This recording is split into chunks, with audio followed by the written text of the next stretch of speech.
I always dreamt of having a little girl. I was so excited to have a baby. When I learned that it was a little girl, it was just a very exciting moment for me.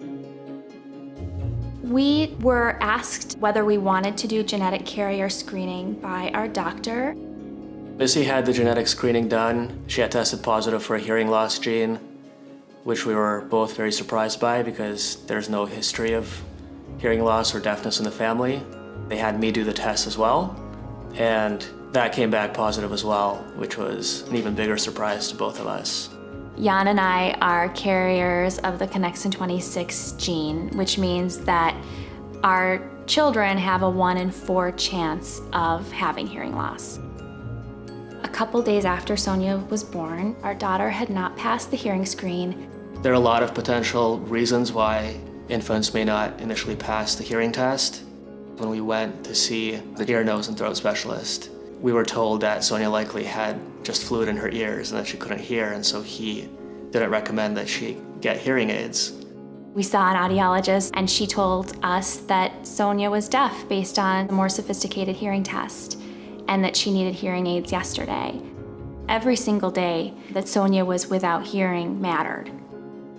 We learned that we could pursue an oral auditory route and do something like hearing aids or cochlear implants, or we could learn sign language. And for us, for our family, the choice to go the oral auditory route was right. Listen with your ears. Okay.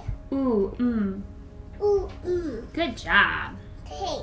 Our doctor went above and beyond and actually did an expanded panel which had the Connexin 26 gene mutation screening on it. Had she not done that, we wouldn't have known that we had this hearing loss gene.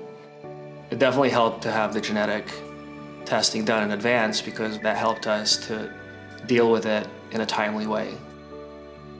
It was pretty annoying, to say the least, to get that information when you're 10 weeks pregnant and very hormonal.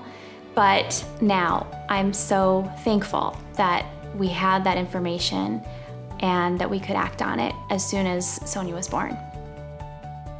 Other people in our family that are young and are of childbearing age have also done genetic screening, and we learned that some of them actually are also carriers, which is great for them to know up front. Sonia's in a mainstream preschool. Sonia does ballet, she does yoga. In terms of her language, she speaks on par with her hearing peers, which is incredible given the fact that she was born deaf.